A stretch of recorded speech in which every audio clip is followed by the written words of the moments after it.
tema les voy a hablar primero sobre lo que es la inducción electromagnética y básicamente una de las relaciones más importantes entre un campo eléctrico y un campo magnético, que viene dada por la ley de Faraday, ¿no?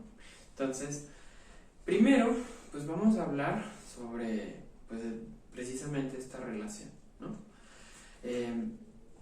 Bueno, dentro de la clase nosotros ya vimos cómo un campo magnético puede afectar a una corriente eléctrica o una carga que se mueve, ¿no? Bueno, ahora, estos descubrimientos de cómo afectaba el campo magnético a una corriente y a una carga, pues se hicieron más o menos por los años de 1820, 1821, etc. Pero por ese entonces los científicos empezaron a preguntar si, así como una corriente eléctrica puede generar un campo magnético, podría ser posible lo contrario, o sea, que un campo magnético pueda generar una corriente eléctrica. Y pues bueno, esa fue la pregunta principal, que sí pasó como más o menos una década hasta que se empezó a descubrir, ¿no? Y pues bueno, básicamente los que hicieron experimentos y que encontraron resultados relevantes para responder esa pregunta, pues uno de ellos fue Joseph Henry, un científico de Estados Unidos, y el otro fue el inglés Michael Faraday, ¿sí? Que Faraday probablemente sea quien le suene un poquito más, simplemente por las unidades, ¿no?, que hemos usado. Bueno, entonces Faraday lo que hizo fue hacer experimentos en donde creó una bobina que la conectó a una batería, una fuente de voltaje, y pues hizo pasar una corriente eléctrica. Esta corriente eléctrica creó un campo magnético y amplificó el campo magnético colocando una pieza de hierro. Ahora, esta pieza de hierro era circular y en el otro de los extremos de esta pieza de hierro conectó otra bobina que estaba conectada a un galvanómetro. El galvanómetro no tenía ninguna batería. Entonces, lo que Faraday hizo es que primero probó pasando corrientes que eran uniformes y constantes para crear campos magnéticos uniformes, y pues nunca detectó nada, nunca detectó algún tipo de corriente, etcétera, ¿no? Sin embargo, cuando conectaba o desconectaba su circuito, pues básicamente ahí el galvanómetro marcaba que sí existía algún tipo de corriente. Y básicamente al momento de darse cuenta de este hecho fue donde empezó a darse cuenta de que pues un campo magnético constante no va a generar nada, sino que un campo magnético que aparece y desaparece, es decir, un campo magnético cambiante, sí genera una corriente, ¿no? Bueno, esta corriente que aparece gracias al cambio de un campo magnético es lo que ahora nosotros conocemos como una corriente inducida, ¿no? Básicamente, si tenemos una corriente, podrían imaginar que tienen también pues como una fuente de voltaje, ¿no? Es decir, también tendríamos una FEM, es decir, una FEM inducida. Y pues básicamente este fenómeno que les conté así en breve y que ya les había mencionado en clase, es lo que se conoce como inducción electromagnética, ¿sí? Entonces ahorita voy a poner pausa, voy a poner nada más como lo más relevante para que pues tengan más bien un resumen que tengan que como para notas, ¿no? Bueno, entonces ya regreso.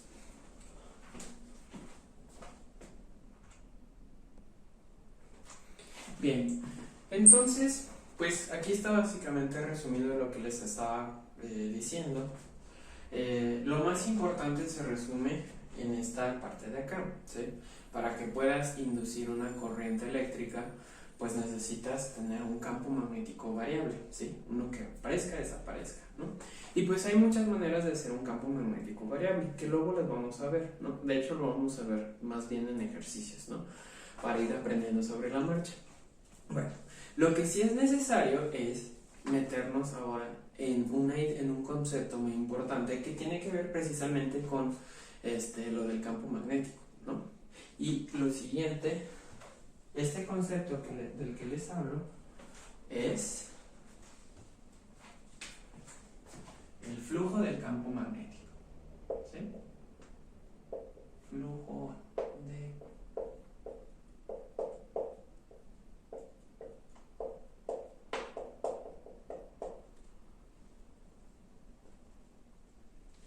Bueno, el flujo del campo magnético básicamente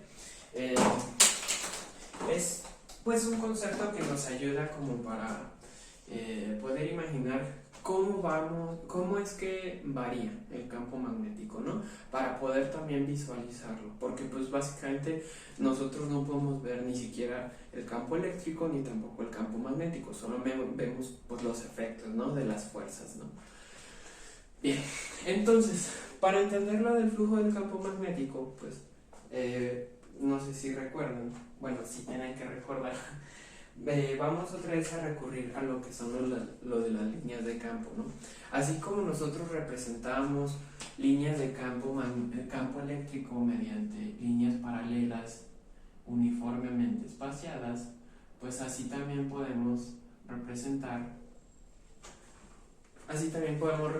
un campo magnético, ¿no? Bueno, entonces imagínense que estas son líneas correspondientes a un campo. Líneas de campo magnético, ¿no? Acuérdense que pues el campo es un vector, etcétera, ¿no?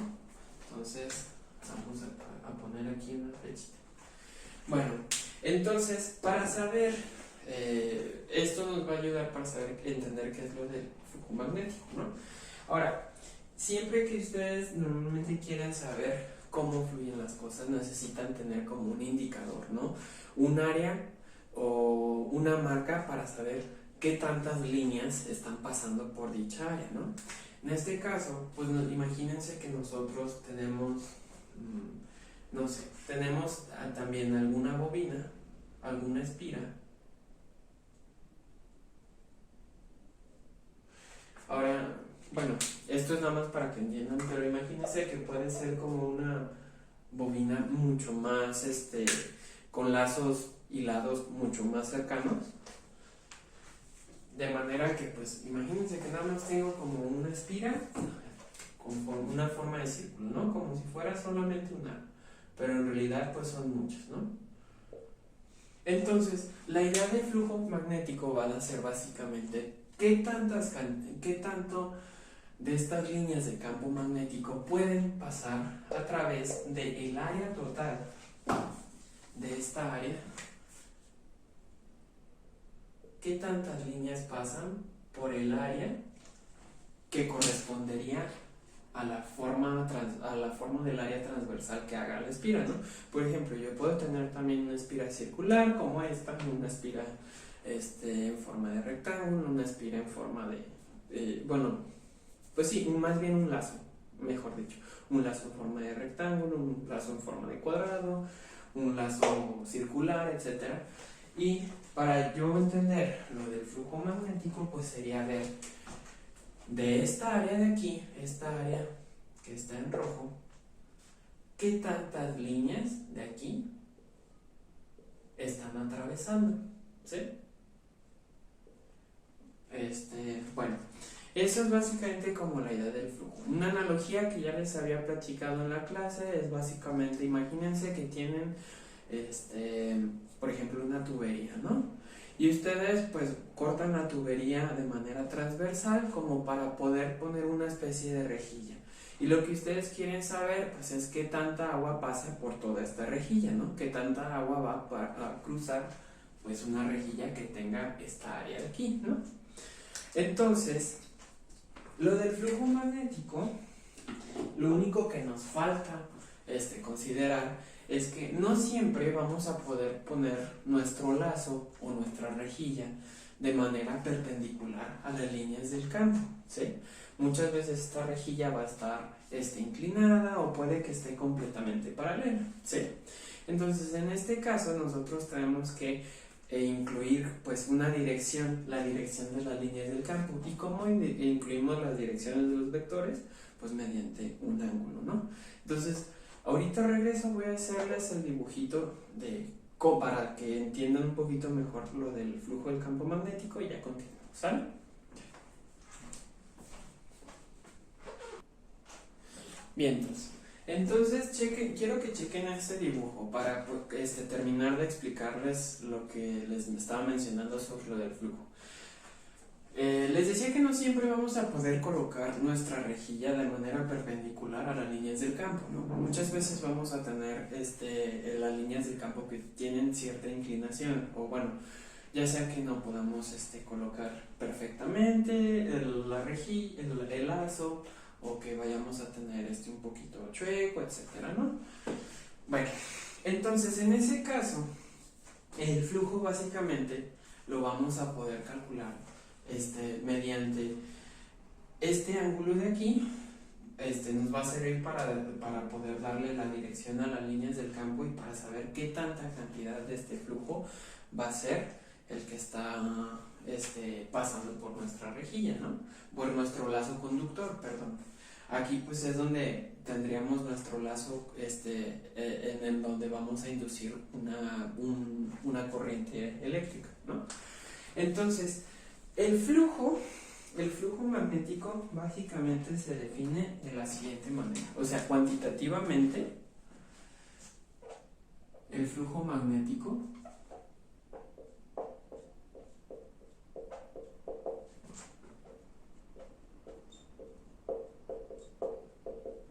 se define así. Esta es la letra que se le utiliza para escribir, denotar el flujo magnético. Y básicamente, pues vamos a tomar, necesitamos obviamente el área que nuestro lazo conductor crearía, es decir, el área por donde van a cruzar las líneas de campo magnético. Y vamos a tomar la componente del campo magnético que es perpendicular al área, ¿sí?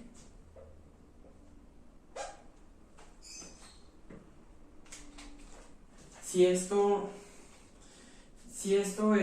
ustedes tienen el ángulo dado desde esta línea vertical, que esta línea vertical es una línea perpendicular al área del lazo, entonces si ustedes descomponen estos vectores en negro, que son los vectores del campo magnético, entonces tendrían algo así, ¿no? Van a tener como este triangulito,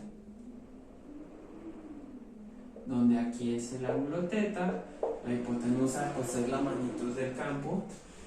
Este cateto sería la componente paralela al campo magnético, y esta componente vertical sería la componente perpendicular al campo magnético, ¿no? Y nosotros, pues la que nosotros vamos a considerar para saber qué tantas líneas de flujo pasan, qué tantas líneas de campo magnético pasan por el área, pues va a ser la perpendicular. Si ustedes descomponen este cateto, correspondería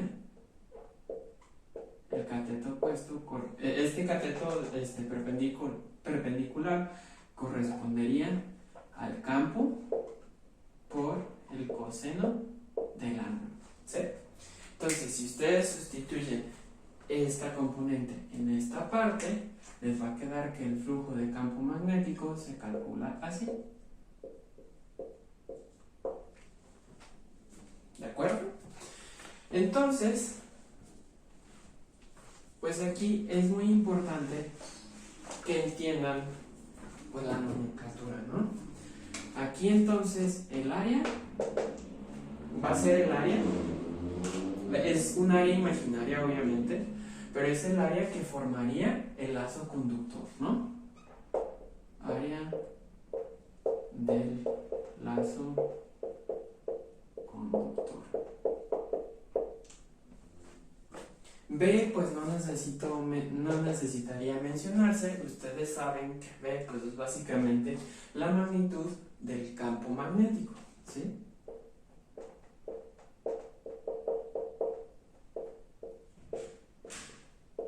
La magnitud del campo magnético. Y lo que sí es muy importante que recuerden, pues es el ángulo teta. ¿Qué es el ángulo? Es ángulo que se forma entre el campo magnético B, el vector del campo magnético, y la línea perpendicular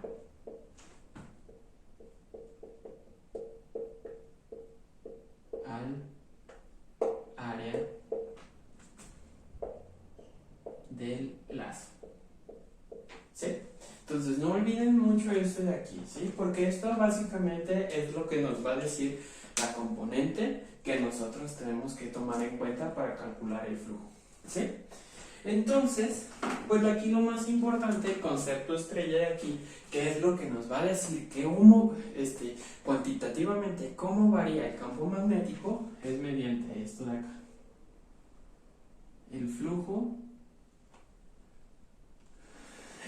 de campo magnético, ¿sí? Entonces, para terminar este video, pues básicamente vamos a pasar a lo que es la ley de Faraday, que es la conclusión a la que llegó Faraday gracias a sus experimentos, pero pues necesito hacer espacio, ¿sí? Entonces ya regreso.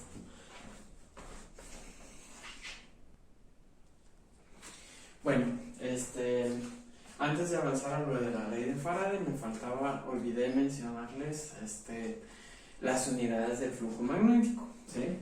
Entonces vamos a checar una cosa muy importante. Aquí tenemos el ángulo, va a tener dos casos extremos, ¿sí? Cuando el ángulo sea cero, es decir, cuando la línea vertical y las líneas de campo magnético sean completamente paralelas, teta es cero, si B y la vertical son paralelas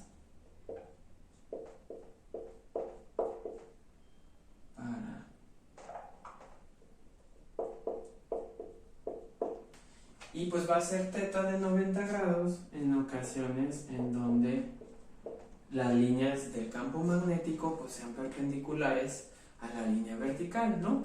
Obviamente ustedes ya saben que si nosotros tenemos coseno de 0, coseno de 0 toma el valor máximo de 1 y coseno de 90 pues va a tomar el valor mínimo de 0, ¿no? Entonces, vamos a suponer que las líneas del campo y la línea vertical son paralelas. Entonces, el coseno de 0 pues va a tomar el valor más grande, ¿no? Entonces, solamente vamos a considerar así, que el flujo magnético va a depender totalmente del área y de la magnitud del campo. En ese caso, pues para ver las unidades del flujo magnético, pues sería nada más considerar las unidades del área por las unidades del campo magnético, ¿sí? Y ustedes saben que pues las unidades del área son metros cuadrados y las unidades de un campo magnético son los teslas, ¿no? Bueno, estas unidades de aquí, teslas por metro cuadrado, reciben un nombre muy especial, que es el Weber, ¿sí? Entonces, esto de aquí se conoce como Weber. Son las unidades de flujo magnético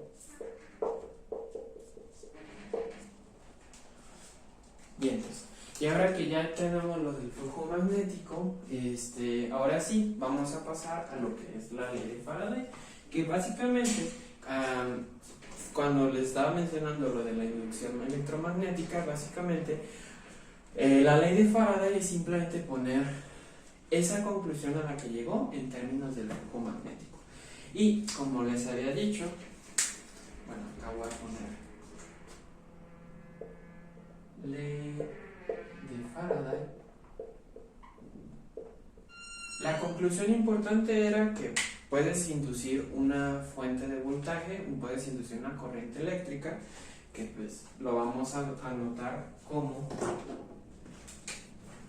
con una letra E cursiva, y pues la ley de Faraday dice que para el cambio de flujo magnético en cierto tiempo, esto me va a producir una corriente, ¿sí? Esta ecuación de aquí es lo que se conoce como ley de Faraday, ¿sí? El signo negativo significa que la corriente inducida va a tratar, bueno, la corriente que se induce debido a un campo magnético externo, pues va a tener una dirección de tal manera que el campo magnético de la corriente inducida se va a oponer al flujo de campo magnético original, ¿sí? Entonces es muy importante que se acuerden, como les había dicho, hay un campo magnético externo y va a haber un campo magnético inducido, ¿no? El inducido normalmente va a ir en una dirección opuesta a la del campo original, y el signo negativo está para recordarnos eso. Esta parte del signo negativo corresponde a lo que se llama la ley de Lenz también.